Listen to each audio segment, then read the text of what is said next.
Amigos, boa noite. Estamos iniciando o nosso Cruzando as Conversas, o programa diário das noites de Porto Alegre, da nossa RDC TV, canais 24 e 524 da NET, pelo Face, RDC TV Digital, você participa do programa.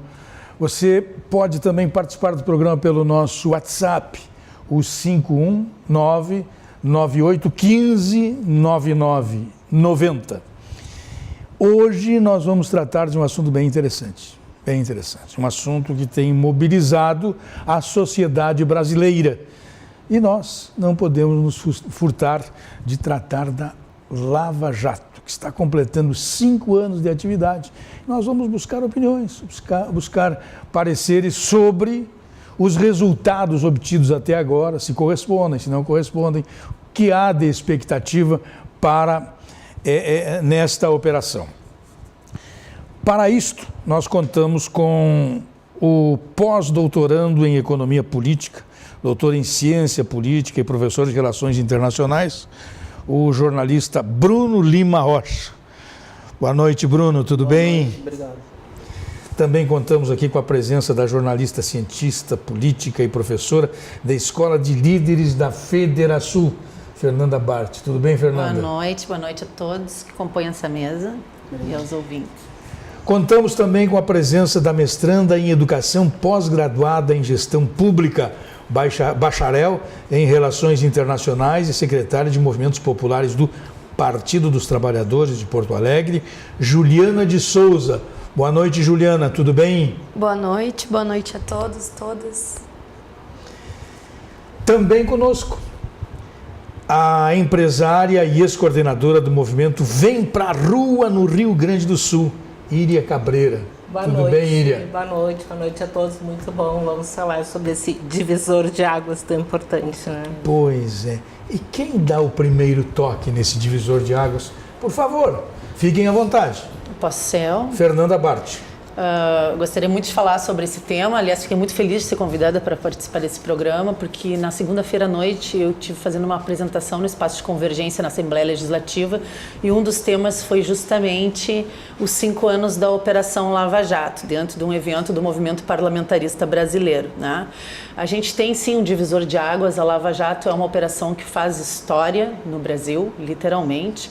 É uma operação que mudou a cara da política nacional nos últimos 5 anos, envolvendo 14 partidos em suas denúncias, 11 bilhões de reais recuperados até esse momento, né? Está na sua 60ª fase e promete grandes reviravoltas para o ano de 2019, porque vários dos inquéritos, tem 25 inquéritos que estão indo para Curitiba de deputados federais e senadores que não foram reeleitos, perderam o foro privilegiado e que agora vão ser julgados, né? Nesse julgamento, muitas pessoas também, de vários partidos, né? Não é uma caça a um partido, é a vários partidos que estão envolvidos.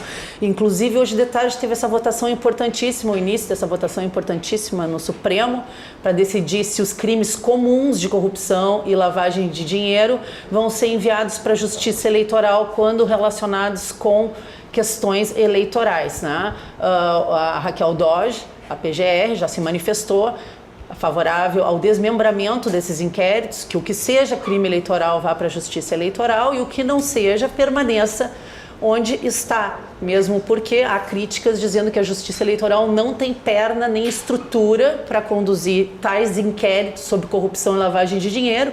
E a gente já sabe que muita gente quer escapar da Justiça Federal indo para a Justiça Eleitoral porque as penas são mais brandas.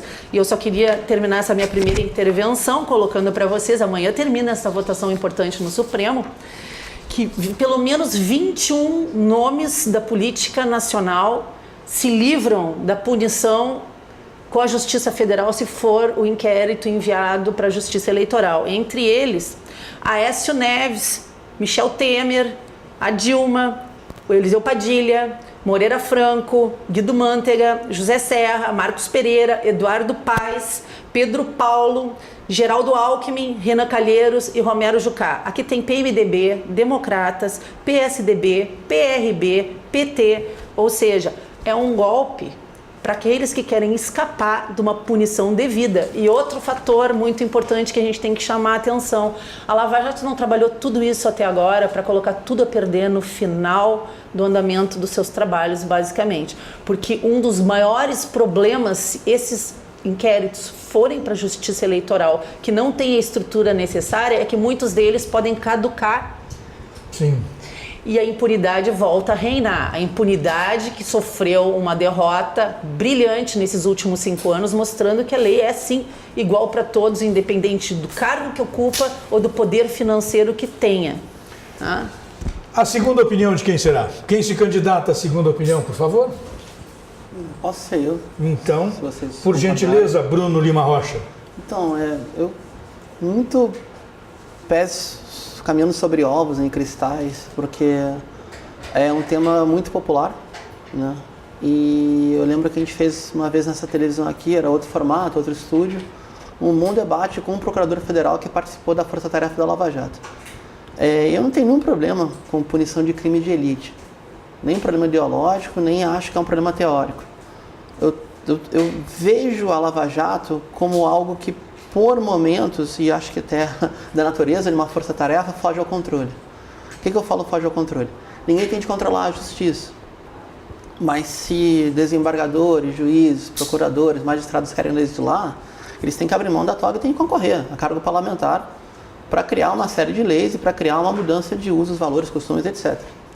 Por exemplo, com essa tentativa, no meu entendimento, equivocadíssima de criar uma fundação de direito privado com uma parte da multa que foi impetrada por um outro país, outro país soberano. Absurdo. Né? E metade de um acordo de compliance que foi feito com um outro país, com uma outra soberania, que fere profundamente o interesse nacional, ficar administrado por titulares da força-tarefa. Uma outra situação que eu vejo é que quando uma força-tarefa dura 5 anos, ela acaba sendo um órgão dentro do órgão. E isso é algo que me deixa com muita preocupação. Porque, se por um lado é importante preservar os titulares dos inquéritos, por outro, à medida que essas pessoas só saem daí, como por exemplo o juiz Sérgio Moro saiu para a carreira política, porque ser ministro no Brasil é um cargo de primeiríssimo escalão de uma carreira política. Esse capital acaba sendo acumulado para desembargadores e magistrados. Para não me alongar na primeira intervenção, eu vou repetir, desculpa a redundância, né, o que eu falei na primeira intervenção com o procurador ao meu lado. Assim como eu acho não, tenho certeza, temerário, uma democracia que tem seus generais de preferência, como era o Brasil dos anos 50. Então, por exemplo, o antigo Partidão tinha no seu herói o contra-almirante Aragão, estudador navais. O nacionalismo tinha em Marechal Henrique Lott, a UDN tinha Eduardo Gomes, ou a extrema-direita tinha no almirante Rademacher, aí vai. Eu não gosto de uma democracia que tem juízes e procuradores como heróis nacionais. Porque eles não são detentores de mandato popular, eles são pessoas muito capazes que aprovaram no concurso dificílimo, ponto. Então tu cria um estamento e um elogio à tecnocracia de carreira. Eu acho que mais à frente, até para falar para não me esquecer, é importante ver o impacto da Lava Jato na economia nacional e comparar, por exemplo, a punição a uma corporação econômica, conglomerado econômico, perdão, foi feito no Brasil, por exemplo, o caso da Odebrecht, ou quando um enorme conglomerado como a Volkswagen é punido na Alemanha. Acho que pode servir como modelo de comparação. Muito obrigado, Bruno. E agora? Pode ser comigo para a gente. Pode ser contigo. Fazer uma alternância, né? Por favor, Iria Cabreira. Muito importante.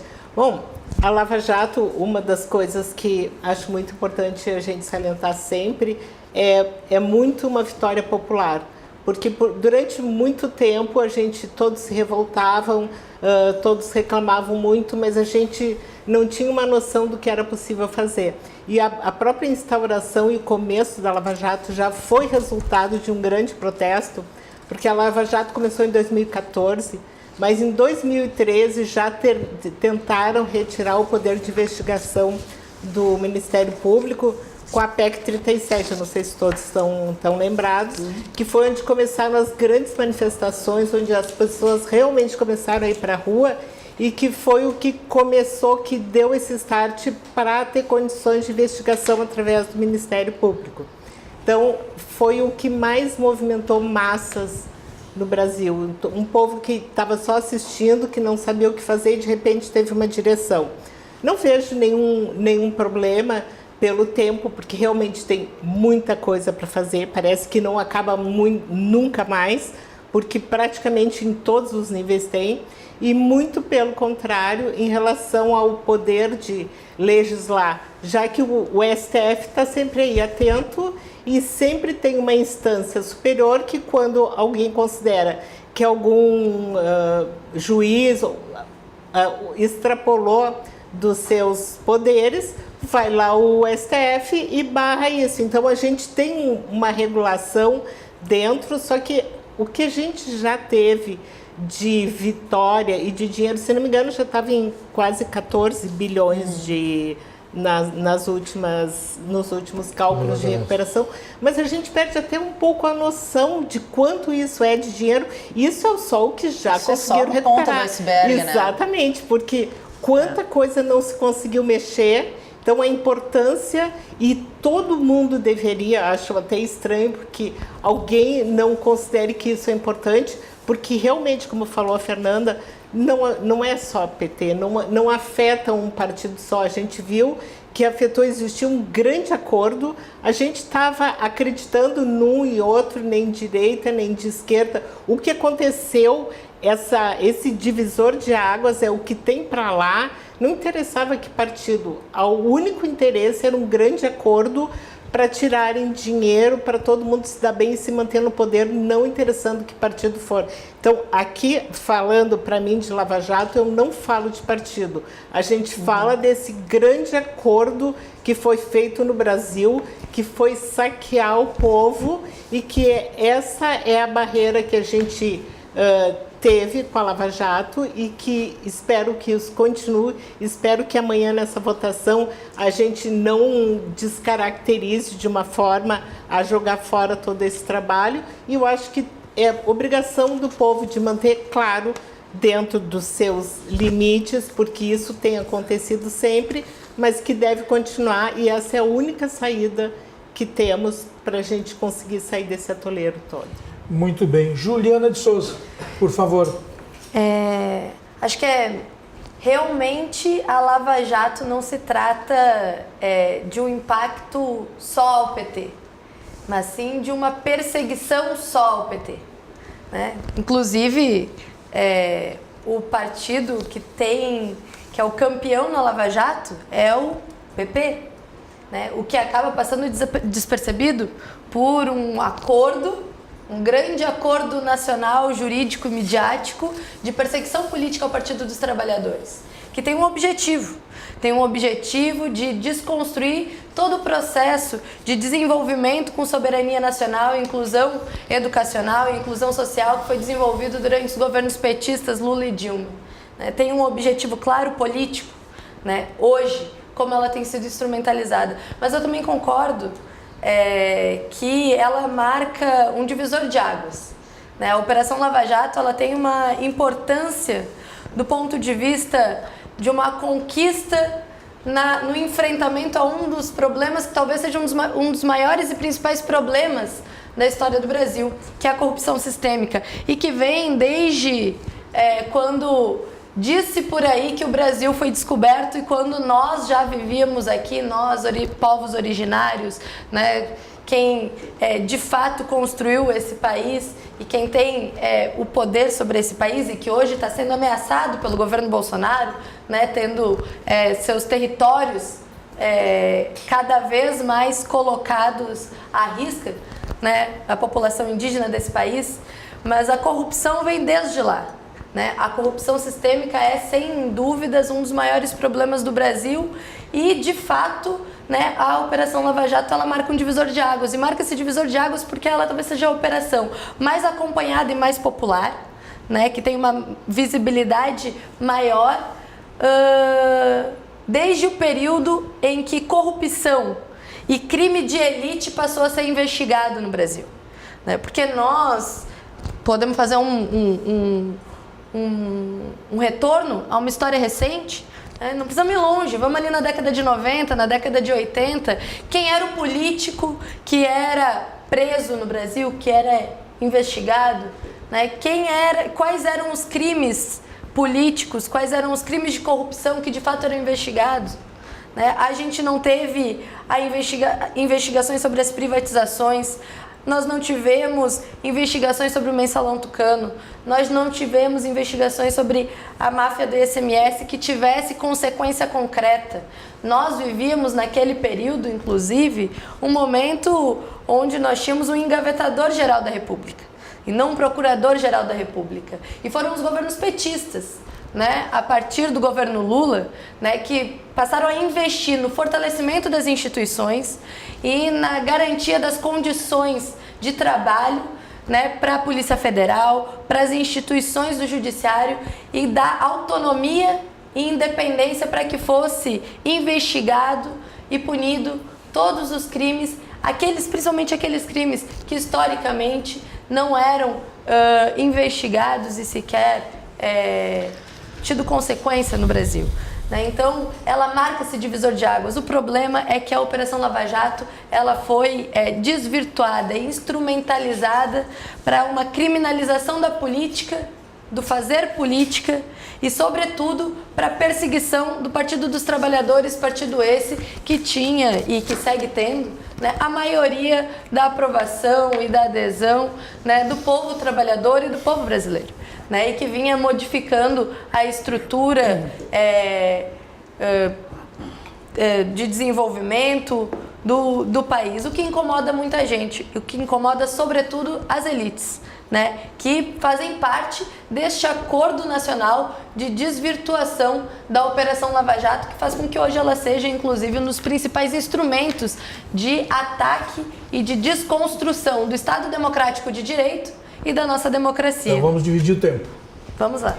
Percebo que as opiniões são absolutamente diversas, o que corresponde, mas a Operação Lava Jato, então, não tem nenhum sentido. Ela está aí, pelo que percebo, ou tem sentido, ela está, ou o que se fez agora para se justificar o que se fez agora em função do que aconteceu antes e não foi apurado. Sabe, tem algumas verdades que nós precisamos dizer, né? Precisamos esclarecer isso aí. Ou a Operação Lava Jato ou os outros poderes ocupam o espaço dos políticos que não souberam aproveitar e não sabem aproveitar o seu espaço. Ou os tribunais atuam em função de que há políticos que vão para Brasília na terça e voltam na quinta-feira e fica o espaço vago. O que está acontecendo aí? E isso tem de todos os lados. De todos os lados. Então, o que nós podemos... Eu vejo claramente Por favor, que a Operação Fernanda. Lava Jato, neste momento, ela está passando por uma nova fase e ela aparentemente coloca que o novo foco dela é pegar o PSDB, onde ela não tinha pego antes, tá? Tanto é que foi preso o que seria o operador do PSDB e está se esperando que se abra as caixas pretas que ficaram para trás, porque estes políticos envolvidos, ao contrário do que algumas pessoas dizem que era perseguição ao PT, mas esses políticos, eles tinham foro privilegiado ainda. E se, por exemplo, você está aqui o exemplo só do Aécio Neves, se o Aécio não foi devidamente investigado e culpado, julgado e condenado, foi porque ele só manteve o seu foro privilegiado porque ele não foi cassado como senador. E ele não foi cassado como senador, ao contrário do que aconteceu com o Delcídio Amaral, porque ele contou com os votos de todos os senadores do PT para se manter senador, né, num grande acordo que até hoje as pessoas têm vergonha de explicar como é que foi feito. Senadores do PT votaram pela não cassação do senador Aécio Neves. Na época, se cassado ele tivesse sido, ele teria sido investigado devidamente e estaria no mesmo estado que o Delcídio Amaral. Aliás, o Delcídio só foi preso porque ele foi pego em flagrante tentando modificar os termos do depoimento da delação premiada do Nestor Cerveró. Não sei se vocês bem lembram, foi em 15 de novembro de 2015 ou 2016, se eu não me engano, que dali em diante caiu o castelinho de cartas de muita gente, porque o que surgiu naquela delação premiada do Delcídio foi para colocar a nação de cabelo em pé. E eu acho até estranho que algumas pessoas consigam argumentar que o PT é o partido perseguido, né? A Lava Jato, ela pega todo mundo que ela encontra pelo caminho e leva adiante as investigações até que elas sejam finalizadas. O que acontece com o PT é que, coincidentemente, tem 3 de seus tesoureiros já foram presos. Suas maiores lideranças estão presas ainda. Mas eu acho que há uma certa precipitação em fazer esse tipo de colocação, porque eu tenho certeza que os outros que devem têm que temer, porque agora que eles não têm mais o foro privilegiado, eles vão pagar pelo que fizeram. E só para complementar o que o Bruno colocou antes, de uma forma muito cirúrgica, né? Ontem a Raquel Dodge já disse que o fundo era inconstitucional, porque ele feria a independência dos poderes e o Ministério Público não tem a ingerência necessária, não tem a atribuição necessária para gerir um fundo financeiro, não teria cabimento. Não agiram de má fé, eu não acredito nisso, né? Eu acho que é muito tentadora a ideia de tu criar um fundo para combate da corrupção. Alguns amigos meus, a gente estava debatendo, inclusive nas redes sociais, o quanto seria interessante se uma parte deste recurso pudesse ser usada, sim, no combate à corrupção no Brasil, né? No estudo, no aprofundamento das formas de tu detectar lavagem de dinheiro, na melhoria dos equipamentos e, inclusive, na construção e melhoria dos presídios existentes. É um assunto que tem que ser tratado, porque é muito dinheiro que está sendo recuperado e esse dinheiro tem que existir um canal correto de devolução dele, que ele não pode voltar para a Petrobras, né? Juridicamente não pode.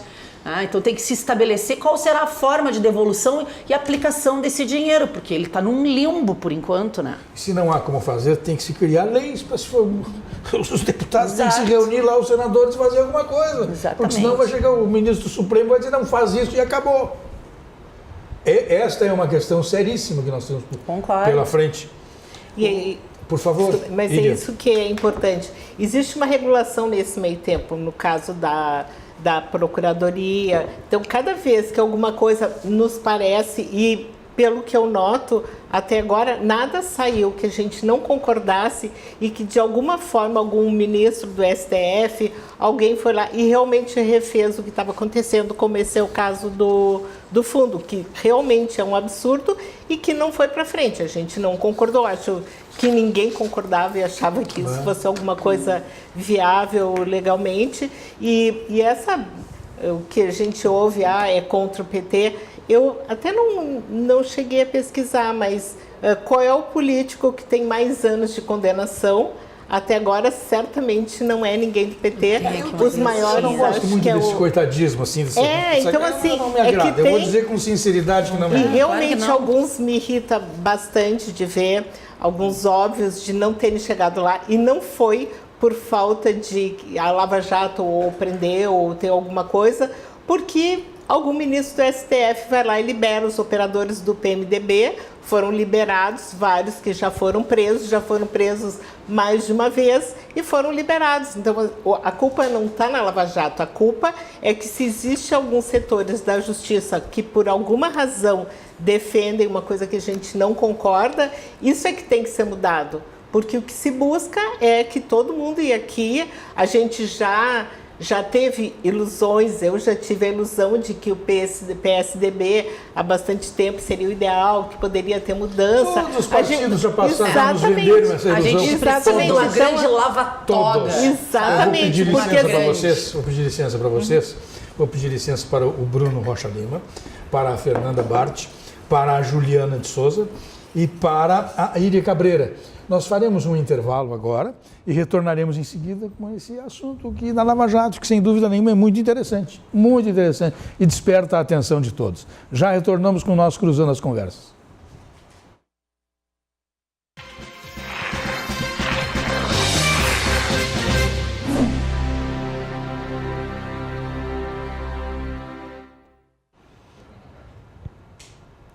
Retomamos o nosso Cruzando as Conversas aqui na RDC TV, tratando da Operação Lava Jato, que completa 5 anos de existência aí no domingo, né?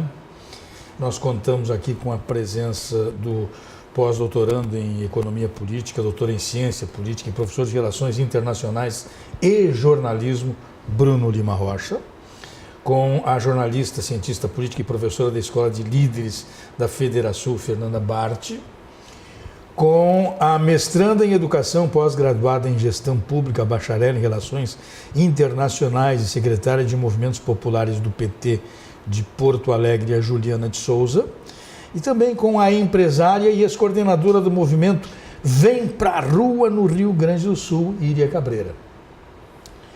E, professor Rocha, por favor. Se eu puder voltar. Acho que 2 observações. Eu não queria polemizar, porque eu acho que minha contribuição pode ser um pouco mais de profundidade ou de distanciamento da Lava Jato, mas denúncias do... Agora me foge o nome correto do operador do PSDB, conhecido como Paulo Preto. Eu li em 2010. Ou seja, a gente tem uma temporalidade que é muito... ela é muito distinta, né? A Lava Jato, se a gente pegar o artigo que o juiz Sérgio Moro escreveu, agora me foge, 2003, 2004, fez um texto de 7 laudas, mais ou menos, para uma revista acadêmica, onde ele estuda a Operação Manipolite, ou Mãos Limpas Italianas, e como ela deveria ser aplicada, né? No Brasil ou qualquer outro país que, segundo a visão dele, dos seus pares, fosse atravessado pela ideia de corrupção e de impunidade de elite.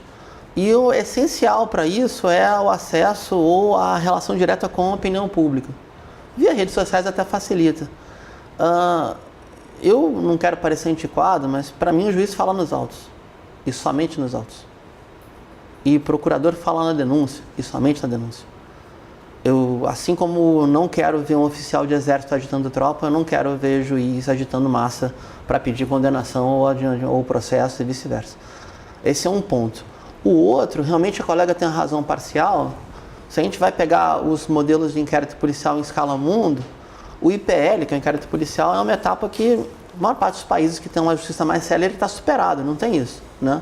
Geralmente o inquérito se dá em consonância com o procurador que acompanha o inquérito.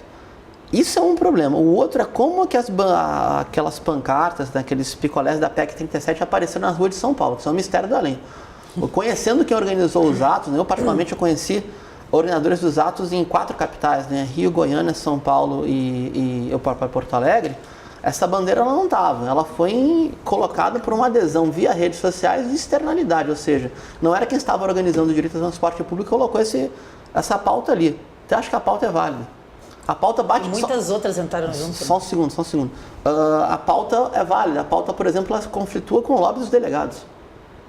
Né? Eu tive a chance de estudar a mudança de lei orgânica na PF, né?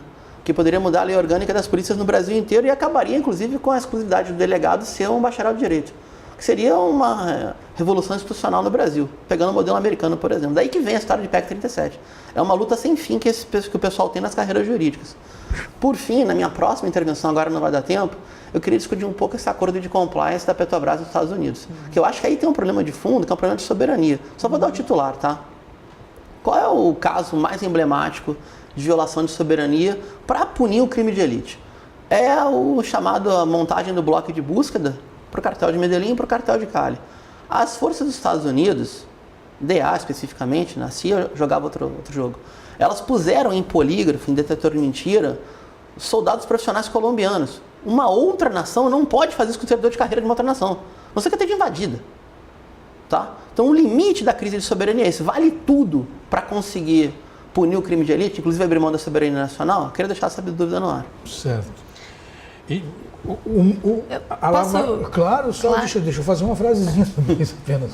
Então, o Moro, a Lava Jato, ela não andou mais e não é melhor por causa do Sérgio Moro. Eu não falei isso, não, mas é o que eu estou depreendendo.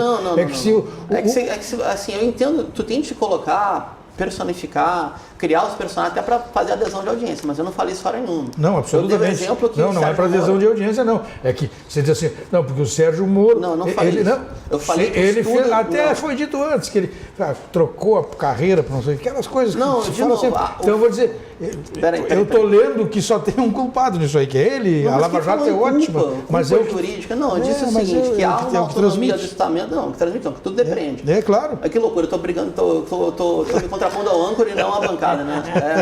Não, mas é que o âncora excepcionalmente pensa. Não, você pode pensar à vontade. Claro. A gente Importante troca de- que o âncora Então, pense. beleza. Então, É, vamos- excepcionalmente Vamos conseguir o âncora do âncora, que fica 3.3. Não, Fica mais interessante. mas eu também falo para esse lado. Mas então, eu digo o seguinte, vamos de novo. Ó. Vamos. O juiz Sérgio Moro, no meu entendimento, ele teve uma adesão direta de opinião pública. O juiz fala nos autos. Legislador, legisla. Então ele tem um cargo eletivo para isso. Abre mão da carreira jurídica, vai para um cargo eletivo. E não legisla no ato da magistratura. Sou tão contra o ativismo judicial do Supremo, mesmo quando São Carlos que apoia, como também o juiz de primeira instância a fazer isso. Porque não tem mandato popular. E passar num concurso não dá direito a fazer legislação, no meu entendimento. Mas quem tem mandato popular não legisla. Bom, Fica então- 3 dias, daí vem embora. Então, o que você propõe? Um vazio de poder vale qualquer coisa? É isso? Um vazio institucional Não, vale é qualquer que, coisa? é que as pessoas ocupam espaço. Todos ocupam. Você ocupa, eu ocupo, elas ocupam. Mas então, posso pegar a palavra? Claro que não, você deve pegar a palavra. Então, eu pedi apenas para... Inclusive, acho que a gente precisa entrar um pouco nisso do impacto econômico e na soberania e no desenvolvimento nacional que a Lava Jato nitidamente, né, teve no país. Mas eu queria me ater um pouco ao que as colegas estavam falando antes, né, porque eu acho que não dá pra gente passar batidas como foi dito, a gente precisa falar verdades, né? E algumas verdades parece que elas têm sido maquiadas. Nós estamos falando que a forma como a Operação Lava Jato se desenvolveu e foi instrumentalizada, ela se tornou um ataque não ao PT, ela se tornou um ataque ao Brasil, à soberania nacional brasileira, ao Estado democrático de direito, né? Ela tem em sua atuação política, porque ela tem uma atuação política a partir do momento que... Tudo tem atuação política. A partir do momento que o principal magistrado da operação tem uma ação política, inclusive hoje ocupa um cargo político, né? Agora, pelo menos, ele deixou o espaço da magistratura para fazer política no espaço que ele deveria ter feito desde quando começou a querer fazer política, Sim. que é a política, né? Mas antes Então- ele estava autorizado a fazer. Oi? Antes ele estava autorizado a ser magistrado. Claro, tá, mas se ele queria fazer política, que fosse fazer política, né? Então, Foi o que nós temos nessa operação uma nítida diferença nos tempos e nas medidas. Certo. Me diga quem foi julgado na celeridade que o ex-presidente Lula, né? O ex-presidente Lula teve o seu processo de julgamento, né, mais célere da história. O seu julgamento passou na frente de 230 processos, né? E aí há sim uma ação política, e há sim uma perseguição política que tem resultado concreto no cenário político brasileiro, né? Era necessário prender o ex-presidente Lula para poder ter um governo que fizesse as reformas do interesse do capital, né? Então é importante que isso seja dito, porque hoje o ex-presidente Lula é um preso político, um refém na Polícia Federal. É isso que ele é, né? E é porque teve todos os seus direitos retirados no processo de seu julgamento. Nós não queremos que Lula seja melhor do que ninguém, né? Mas nós queremos que ele tenha a lei valendo igual para ele do que para qualquer outro, né? Hoje mesmo, e depois posso falar mais disso, né, a gente teve aí a notícia de que o recurso, né, do ex-presidente Lula ao Supremo Tribunal sobre a sua interdição da sua nomeação em 2016 finalmente foi liberado para ser julgado no plenário do STF. Isso não é menor, porque isso é parte desse contexto, né, do golpe de 2016, que tem uma relação direta com o que se tornou a Lava Jato, a partir da sua instrumentalização política, né, associada ao que há de mais conservador, mais reacionário na política brasileira, né, e também tem relação com o processo que fez com que hoje nós tenhamos na presidência da República o presidente Bolsonaro.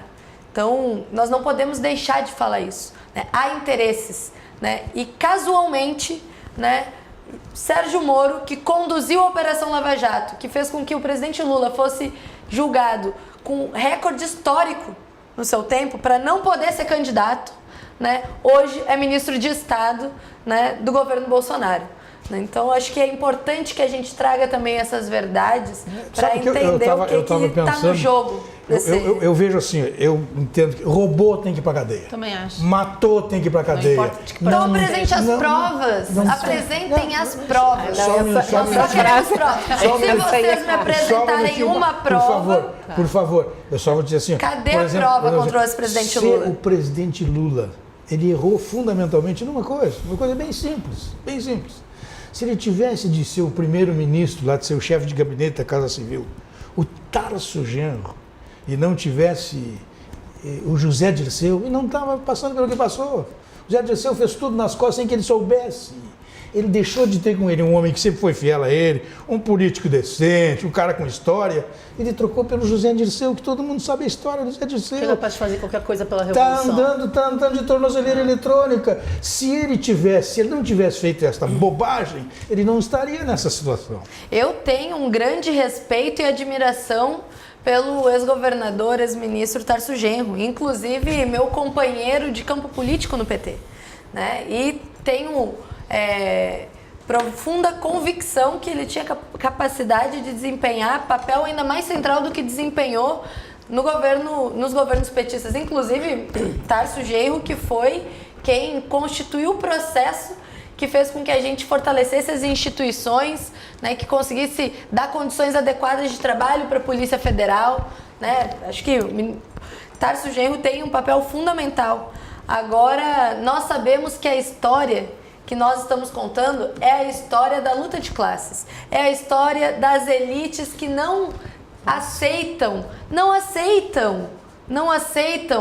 que a cara das universidades brasileiras tenha mudado, não aceitam que hoje a gente possa ter, e hoje não, mas até um período recente, a gente possa ter popularizado um conjunto de espaços onde antes era restrito às elites, né? E a gente está falando dessa história, eu estou dizendo isso porque não há o que nós fizéssemos nos governos que fosse mudar a trajetória da reação das elites. Ainda que eu concorde que nós devamos sim punir, investigar e punir todos e todas aquelas que cometeram crimes e que têm provas e que com essas provas nós possamos ter uma condenação real. Pode. Né? Então, é a partir disso que nós temos a diferença, né? No que é o ex-presidente Lula, Juliana, que ninguém conseguiu apresentar uma prova e que hoje é um preso político no Juliana, Brasil. Preciso falar algumas coisinhas aqui, assim, ó.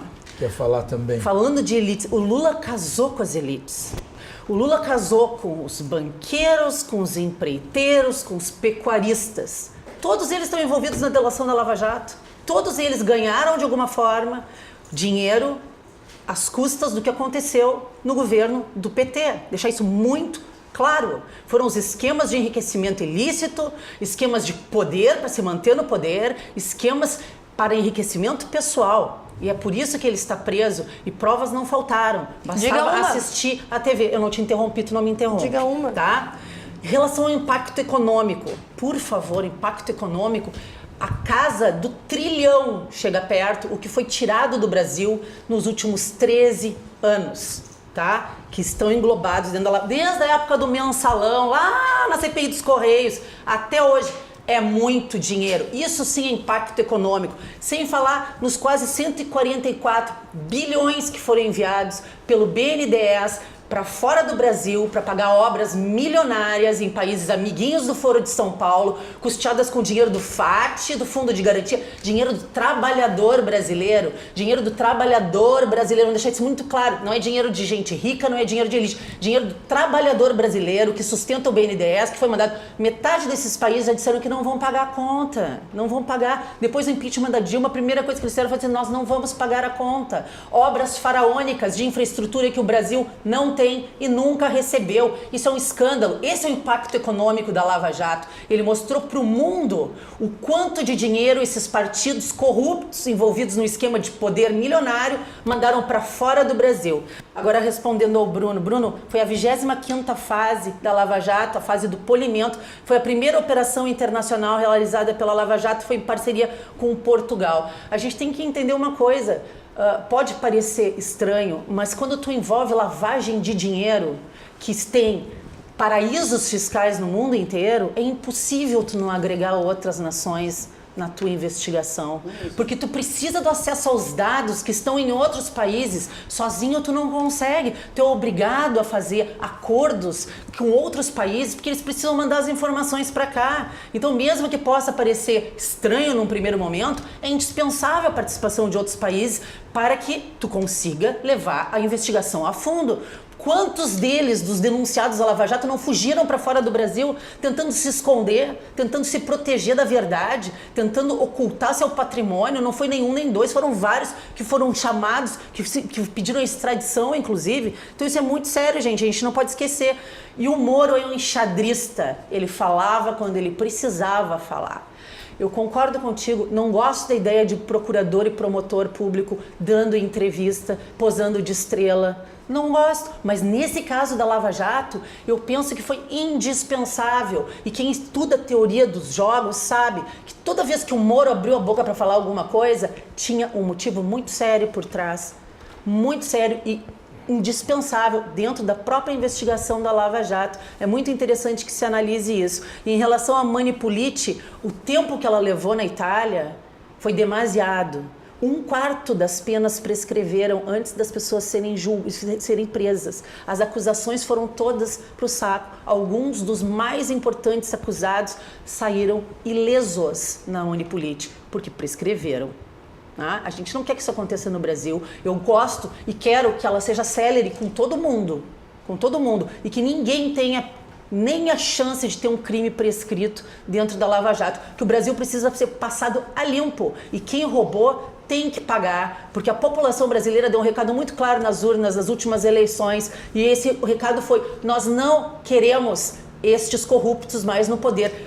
O PMDB foi o partido que mais perdeu cadeiras, quase metade das suas cadeiras é deputado federal. O PT perdeu o tamanho, o PP perdeu muito tamanho. Esses partidos estão pagando a conta pelo que fizeram com o país.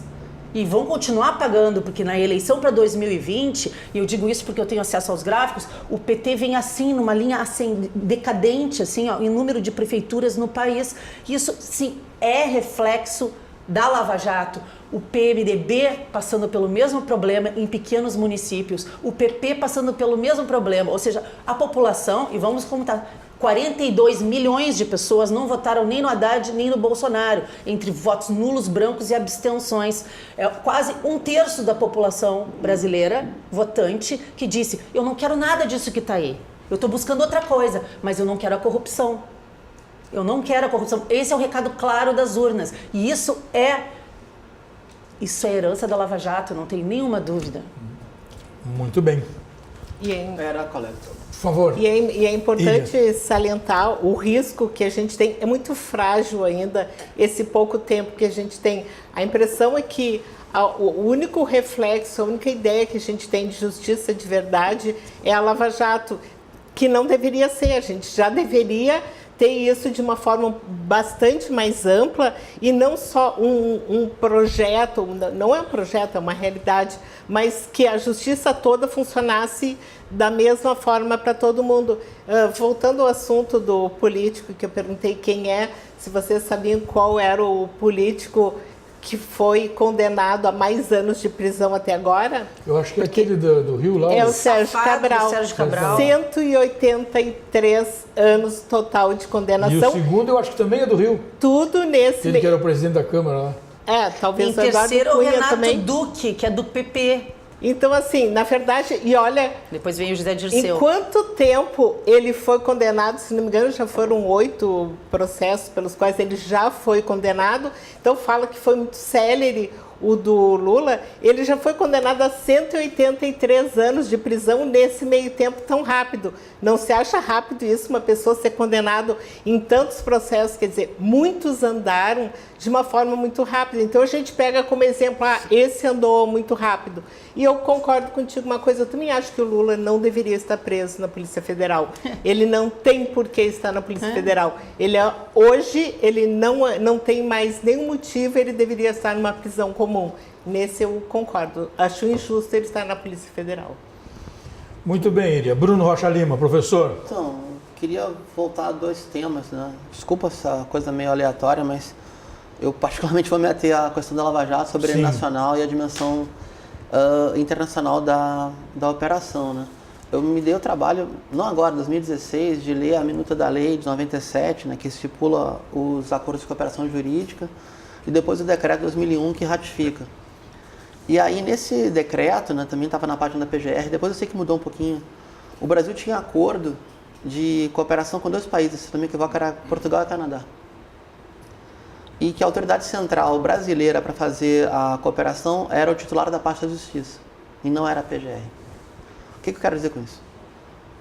Como esse decreto não foi alterado, a dinâmica do processo e a dinâmica da cooperação internacional levou a uma aproximação de órgãos de Estado de países diferentes, sem, no mínimo, a mudança do decreto. Tenho certeza do que eu estou falando.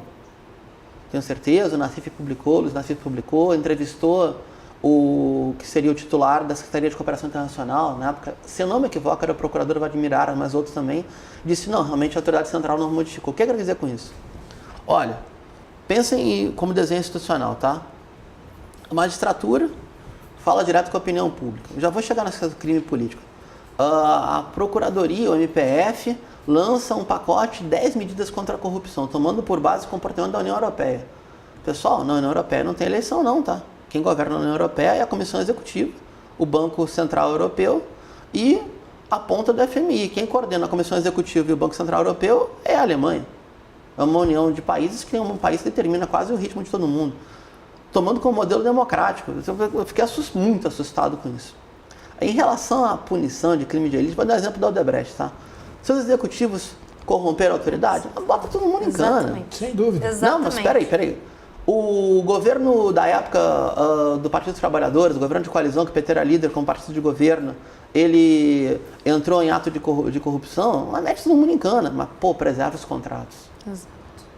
Olha o caso da Volkswagen na Alemanha. Encerra com isso, já passa a bola, depois tem que falar do preço do petróleo. A Volkswagen alterou, na Alemanha, tá? Que a Volkswagen do Brasil não me acione que faz Volkswagen da Alemanha. Tem documentário falando sobre isso, quem quiser ir pelo Netflix consegue ver com tranquilidade, tem documentação, eu li muita coisa. A Volkswagen alterou os testes de emissão de carbono. Tá? A lei ambiental alemã é meio rígida, ela fraudou ou burlou os testes. O que o governo alemão fez? O governo da Angela Merkel, o que eles fizeram?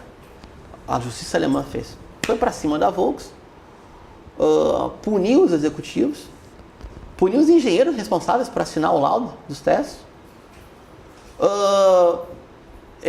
indicou um interventor na empresa e manteve os contratos dos postos de trabalho. Só o Odebrecht foi 1 milhão de empregos. 1 milhão de postos. Tá? Então, ao não preservar os contratos, e aí eu acho que tem uma certa, não é confusão, estou dizendo que alguém se confundiu, tem uma confusão geral, que é o seguinte, e acho que eu vou discordar todo mundo na mesa, ao mesmo tempo. O que foi punido no Brasil foi o capitalismo brasileiro. Exato. Ou seja, o conjunto de empresas de controle familiar, que é o modelo brasileiro, tá? E esse arranjo de crescimento econômico, eu não ouço chamar de desenvolvimento, mas justamente na franja do desenvolvimento. O que seria o esperado?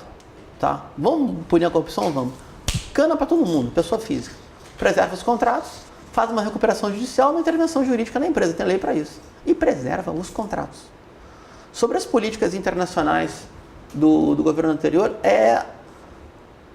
gente, todo governo do planeta faz isso. Vamos supor que eu sou um país que eu quero projetar poder. Tipo agora, o que a Rússia está fazendo?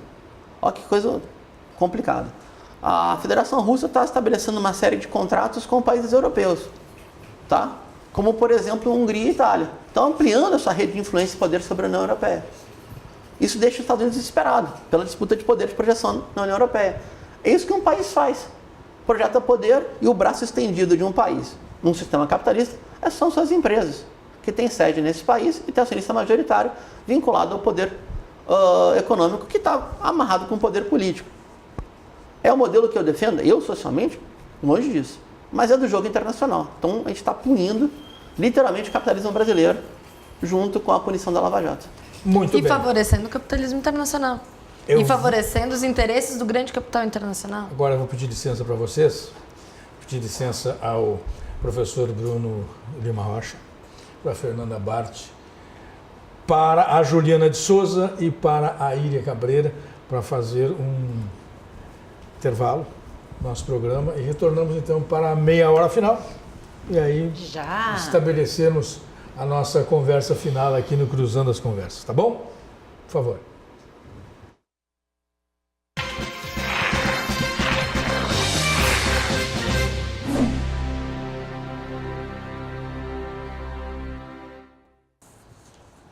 Retomamos o nosso Cruzando as Conversas aqui na RDC TV, canais 24, 524 da NET, conversando com o Bruno Lima Rocha, com a Fernanda Bart, com a Juliana de Souza e com a Iria Cabreira.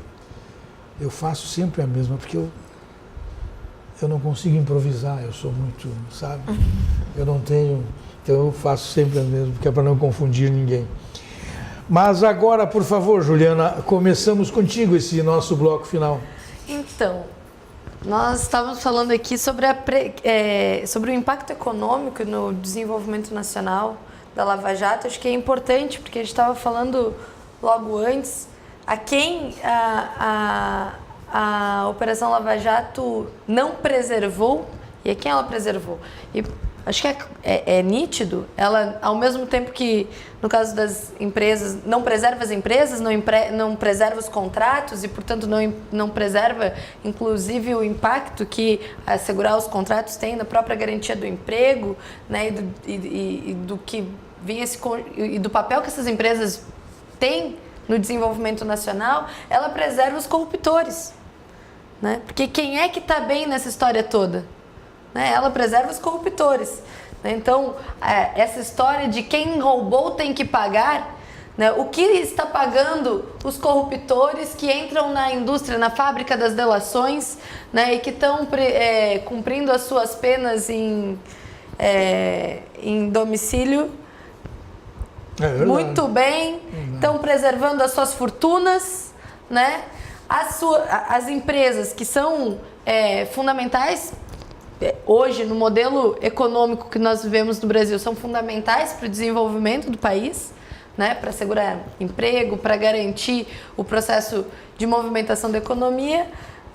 Essas não foram preservadas no processo. Sobretudo a Petrobras. Inclusive, estava falando que chega na casa do trilhão o impacto, né, da retomada de recursos a partir da Operação Lava Jato, e chega na casa em qual casa o impacto da entrega da Petrobras Petrobras foi entregue para os partidos. A entrega da Petrobras e do pré-sal para o interesse do capital internacional. Chega pré-sal em não qual vale casa? a pena economicamente. Não, vale o pré-sal que ia financiar a maior transformação no sistema educacional brasileiro. O pré-sal não consegue nem... O pré-sal que ia financiar o pré-sal que ia financiar o investimento em saúde e educação e no desenvolvimento nacional. O pré-sal que tinha como uma das suas política da Petrobras, o investimento na indústria nacional por meio da política de conteúdo nacional, né? Em qual casa chega a perda para a soberania e também para o desenvolvimento nacional, do fim da política de conteúdo nacional, da entrega do pré-sal, né, da desconstituição da imagem da Petrobras, né, inclusive das empresas privadas também, né, da Odebrecht, né? Então, qual é o impacto que isso tem no desenvolvimento e na soberania? E eu queria falar isso porque eu acho que nós não podemos também ser ingênuos, né, nesse debate. A nível internacional, uma nova forma de organização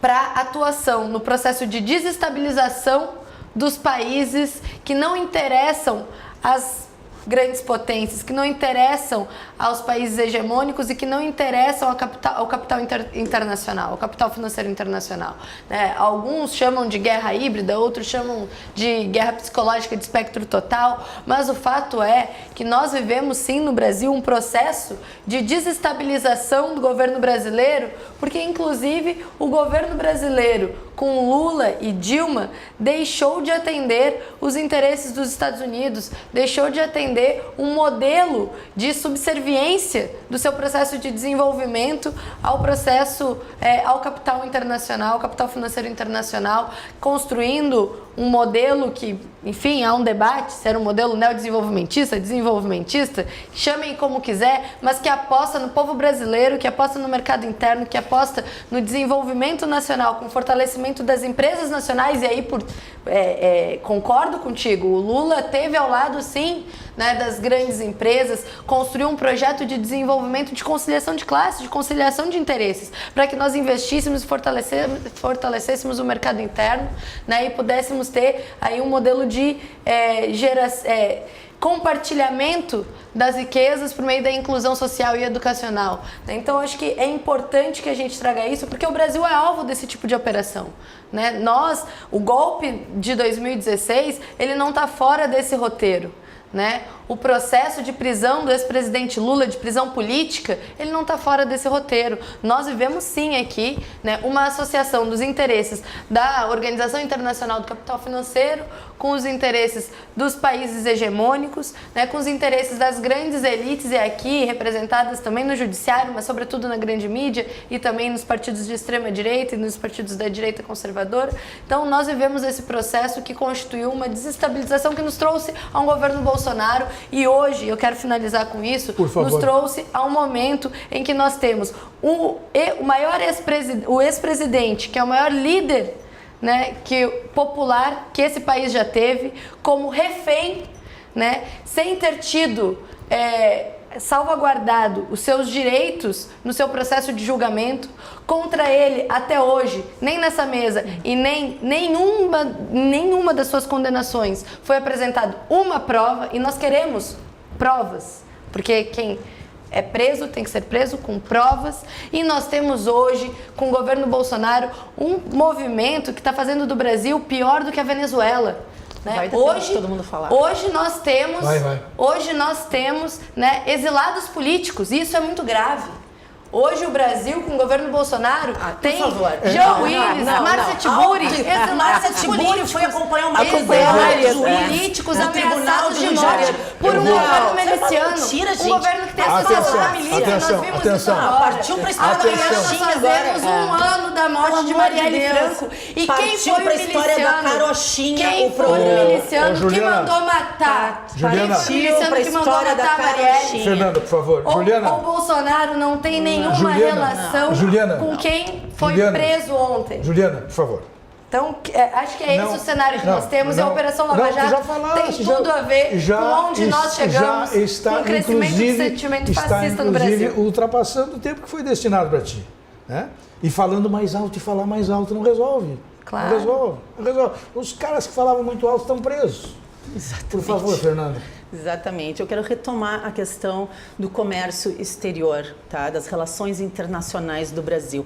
Óbvio que todos os países têm o direito de fazer as suas relações exteriores e seu comércio como quiserem, mas na questão do Brasil isso foi tremendamente ideológico. Nós fizemos acordos comerciais com países que não havia o menor interesse comercial e não havia recíproca em relação ao Brasil. Eu vou deixar uma coisa muito clara aqui, ó, para vocês terem uma ideia. Nós mandamos dinheiro para a República Dominicana, para Angola, para Venezuela, para Guiné Equatorial. Estes quatro, para custear as obras, foram feitas pela Odebrecht, a grande maioria, que foi uma das empresas mais envolvidas na Lava Jato, e depois estes presidentes desses países que receberam essa benesse de ter essas obras, contrataram o João Santana para fazer campanha política, para se elegerem. Isso, engraçado, né? Porque precisavam se eleger, a maioria deles era partido com chapa única, candidato único, mas tinha que ter campanha faz de conta na TV.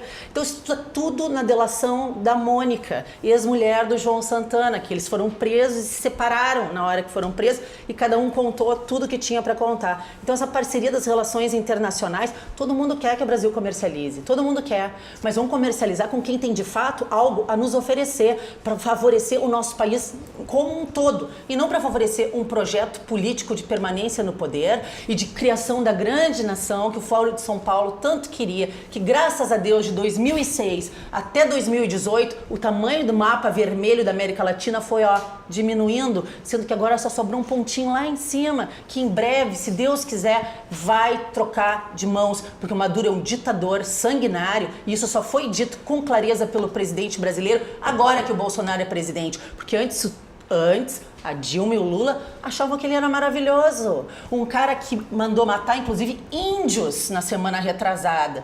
Índios foram massacrados na fronteira brasileira pelo exército que estava trabalhando, pelos milicianos do próprio Maduro. Não ouvi ninguém dos direitos humanos reclamar sobre isso. É uma ditadura sanguinária, tocou fogo na ajuda humanitária e precisou ter um novo presidente da República para dizer claramente: é ditador.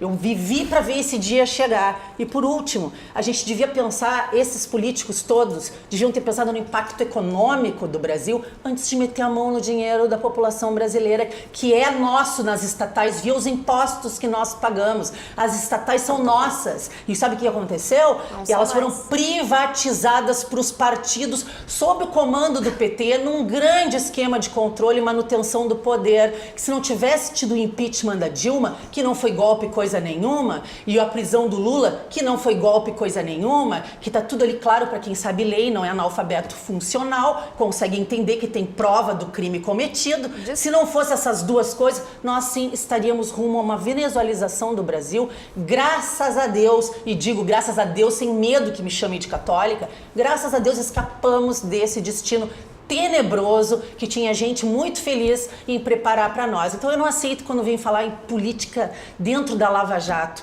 A Lava Jato é uma operação que tem viés político, mas ela não foi feita para atingir politicamente o país. Ela foi feita para limpar esse país de uma corja de sanguessugas que vinham roubando o Brasil, e eu realmente esperava que ela pudesse retroceder mais tempo para trás, né? Mas eu acho que ela marca uma posição, e aqui eu encerro a minha participação, porque o programa é sobre a Lava Jato.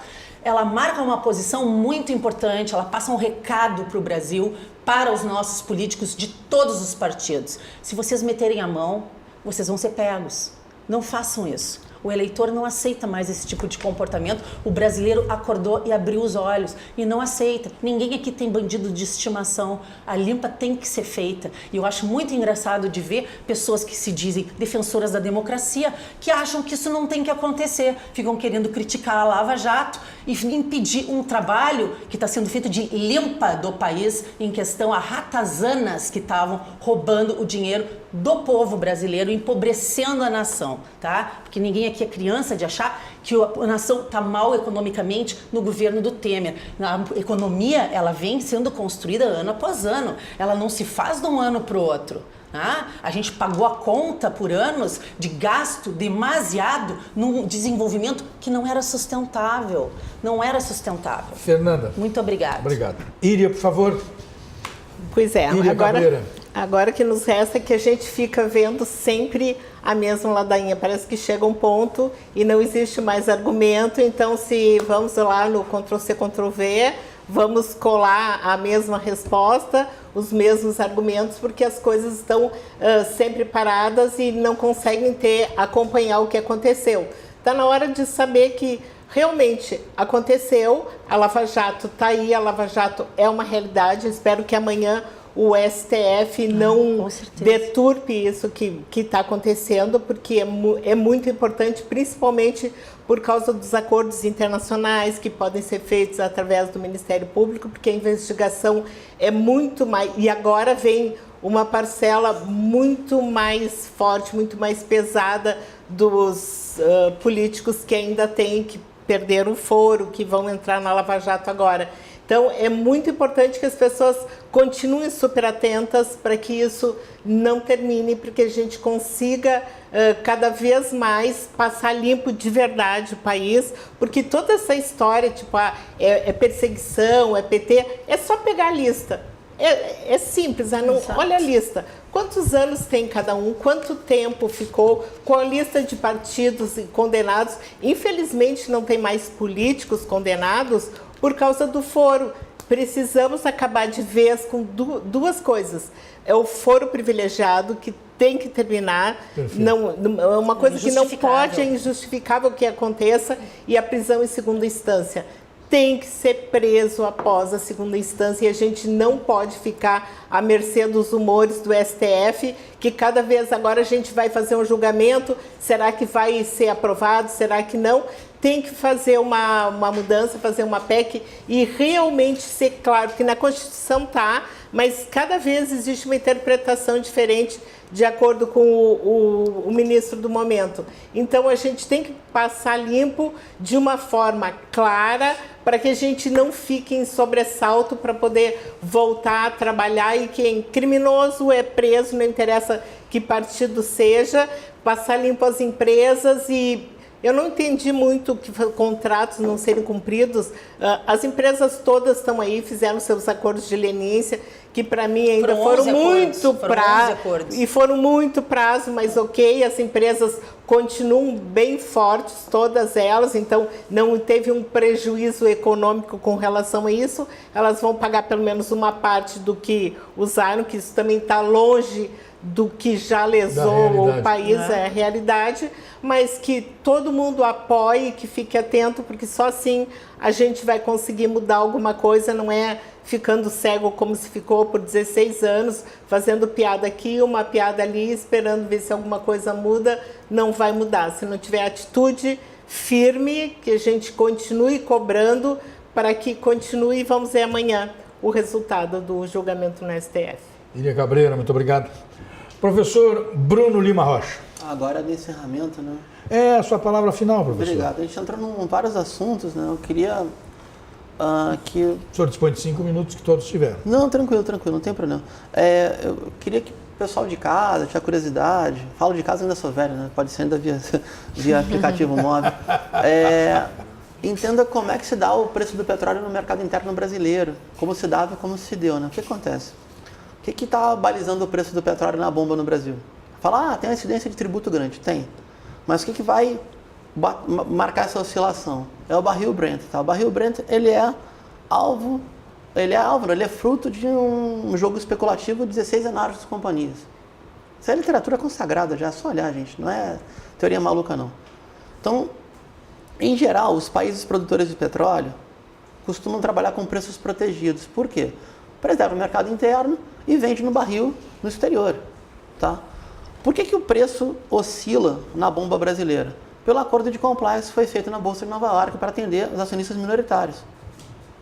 Então, vejam só, o acionista majoritário da Petrobras não está operando na Bolsa de Nova York, mas o Brasil fez um acordo com os Estados Unidos que vai incidir sobre o preço do petróleo. E é para isso que foi feito o compliance. Tem a multa realmente reverteria 80% para cá, mas a multa não faz nem encosta no faturamento da Petrobras, não faz. A Petrobras fatura mais de 20 bi ano, limpinho. A Petrobras pega o empréstimo, ela tem uma carência de 100 anos. Isso é um ponto. O outro, eu acho, gente, que a gente tem que ser meio responsável com algumas coisas, é crítica mesmo. Vamos dar uma olhada na tecnologia brasileira. O Brasil começou a fazer pesquisa em água profunda em 67, na costa do Sergipe. Era governo Costa e Silva. Atravessou toda a ditadura militar, os governos de transição Sarney, os governos democráticos. E o país é o líder mundial de pesquisa em água profunda e ultraprofunda. Ou seja, o país tem tecnologia o bastante para explorar o pré-sal. Inclusive, explorar o pós-sal, como, por exemplo, era a bandeira do Geraldo Alckmin na campanha, que está correto também, embora com fractal eu não gosto muito não, porque vai começar a quebrar, a fazer exploração de xisto, é terrível. Mas, de qualquer maneira, o país tem tecnologia para puxar todo o combustível fóssil necessário e pode trabalhar com preços variados, um preço do mercado interno, um preço externo. Só que o Brasil, gente, independente do governo deposto ou não, eu particularmente não tenho filiação partidária e não apoiava o governo anterior. Uma crítica muito mais à esquerda do governo anterior, mas não tem nenhum problema, falando como analista. O Brasil é grande demais, gente. O Brasil é grande demais. Então, um país projeta poder mesmo. Teve sujeira, equívoco, corrupção, houve crime na presença das empresas brasileiras na costa africana? Houve, mas bota todo mundo em cana. Agora, pensar que o Brasil não concorria com os investimentos chineses na África, o Brasil concorria dentro do BRICS. O Brasil disputava com a China a presença na África. Se isso aí só for pouco, não sei o que é muito. O que é muito? É vender soja e minério, que foi o que ajudou a quebrar o país? Outra, fazer uma solução austericida. A brincadeira, desculpa, Juliana, o governo Levy... Concordo com você. Eu acredito, o primeiro governo Levy pega uma eleição com 3 pontos de diferença, joga o capital político no lixo. Exato. E indica o cara que era cotado para assumir o ou acho que a pasta da Secretaria do Tesouro, ou algo assim do governo anterior. Tanto é que agora está no governo, entendeu? Então, tipo, esse jogo ele é muito pesado, ele é pesado demais. E aí eu adoraria ver o interesse nacional, ou de pelo menos se o Brasil tem o poder de fazer maldade no sistema internacional, ou seja, disputar o poder do sistema internacional, como fosse um consenso das elites brasileiras, mas não é. E, infelizmente não é. Infelizmente, o andar de cima no Brasil tem uma interpretação ideológica que vê coisa que não tem. Tipo, eu particularmente, eu fui no Foro de São Paulo em 97, aquilo ali era uma quermesse. Debate sem fim, não terminava nunca. E era isso, um grande debate. Agora, como peça de propaganda política funciona? O que eu vejo? Eu encerro com isso. Adoraria ver. Na Venezuela é um debate que eu toparia também, tá? Um debate mesmo. Eu adoraria ver o país estar ainda naquela articulação ascendente, né? Mercosul, Unasul, CELAC, com a sua costa protegida no pré-sal, não sendo colocado para perfurar o nosso subsolo submarino com outras empresas, fechando contratos, preferencialmente em África, nesse sul global, e literalmente punindo o crime de elite, seja elite política, seja elite econômica. Aí a gente andaria bem. Mas parece que, ao punir o crime de elite econômica, a gente ceifa a chance do país crescer. Infelizmente eu vejo isso. Gostaria de estar equivocado, não gostaria de viver num país desse tamanho, que tem essa vocação absurda, bananeira, de ser primário exportador, minério de ferro e soja, todo respeito a Embrapa Soja, por exemplo, mas não dá para ter um país continental que vive de vender produto primário. E que também oscila conforme jogo especulativo ou a demanda de compra da China, por exemplo. Então a gente tem toda a chance do mundo de ser um país desenvolvido, soberano, autônomo. Mas infelizmente, na hora de punir internamente, que tem que punir mesmo, as escolhas feitas em inclinação ideológica jogou fora a chance do desenvolvimento econômico. No meu entendimento, foi o que aconteceu no Brasil. Sabe que eu concordo com a análise de vocês, a gente concorda aqui, diverge ali, se encontra lá na frente. Eu tinha um amigo que ele dizia o seguinte, ele já partiu, dizia assim, se você quer saber se o cara é um administrador competente, você entrega a Petrobras para ele. Se ele quebrar a Petrobras, ele está ferrado. E a Petrobras quebrou hoje. Ela já está dando lucro de novo. Agora está recuperado outra vez. Agora está recuperado outra vez. Só tirar os ladrões de dentro. E o brasileiro tem preferência por ser esperto. Ele quer fazer o melhor negócio com ele mesmo, não é nem com o adversário. É com ele mesmo. E aí os caras tentam se locupletar e nós estamos nessa. É por isso que existe a Lava Jato. É por isso que tem que sair atrás dos caras. O capitalismo de compadrio. De todos os lados. Do amiguinho que chega lá. De capitalismo de verdade não tem nada. Eu quero dizer que é muito difícil de se chegar a um resultado. Mas a gente torce para que tudo ande direitinho, né? Porque é difícil. É de todos os lados. Isso é humano. Nós defendemos os nossos amigos, queiram ou não.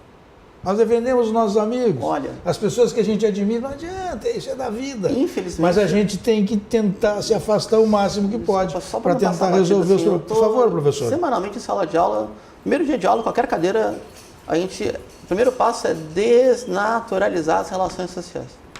Desnaturalizar a condição humana. A condição humana é uma coisa muito pequena, o resto tudo é feito na sociedade. Eu jamais vou concordar com uma natureza corrupta do povo brasileiro. Exato. Isso daí é outro problema seríssimo, isso é um mito fundador da modernidade brasileira, mas também é um assunto de outro programa, já encerrei, falei bastante. Mas temos poucos exemplos de que o brasileiro gosta de meter a mão, né, professor? Acabou de naturalizar de novo. Temos poucos exemplos, né, professor? Como assim? Pô, o que tem de roubo no Brasil é uma festa. E o que tem no resto do mundo. Mas o resto do mundo é problema do resto do mundo. E o que não tem. O que nós temos que ver conosco. É uma imagem vendida, é a imagem que serve também que seja naturalizada. É que nós terceirizamos os problemas muito facilmente. Então, para dizer que é a imprensa, e as empresas, e os corruptores? É uma barbada. Que é a imprensa. Só os políticos? Entende? Isso aí é que nós entramos para isso, infelizmente. Eu acho que o político cria dificuldade para vender a facilidade, muitas vezes. Porque a gente tem um excesso de burocracia e lei nesse país e de tributação que impede as pessoas de empreenderem e se desenvolverem. Aí tu cria todo um clima negativo para ter ali o agente corruptor para facilitar a entrada ou a concessão de algum benefício. E é por isso que há desvio em licitação, direcionamento em licitação, porque as pessoas buscam esses espaços de poder e buscam esse QI, o amigo que está ali dentro, que pode dar um jeitinho, para negociar. Tem sido assim, infelizmente. Isso é capitalismo de compadrio, isso não é capitalismo de verdade. Isso é um capitalismo muito sujo e que tem no Brasil há muito tempo. Né? E é preciso a gente desmanchar essas relações sujas entre as empresas e os políticos. Fernando. Muito obrigado, Fernando. Obrigado pela presença no programa. Professor, Obrigado. Grande abraço, professor. Destemida Juliana, muito obrigado pela presença no programa. Iria, obrigado pela presença no programa. Muito obrigada. Obrigado a todos vocês, obrigado aos nossos telespectadores. Nós retornaremos amanhã, às 10h30 da noite. Muito obrigado a todos mais uma vez e até lá.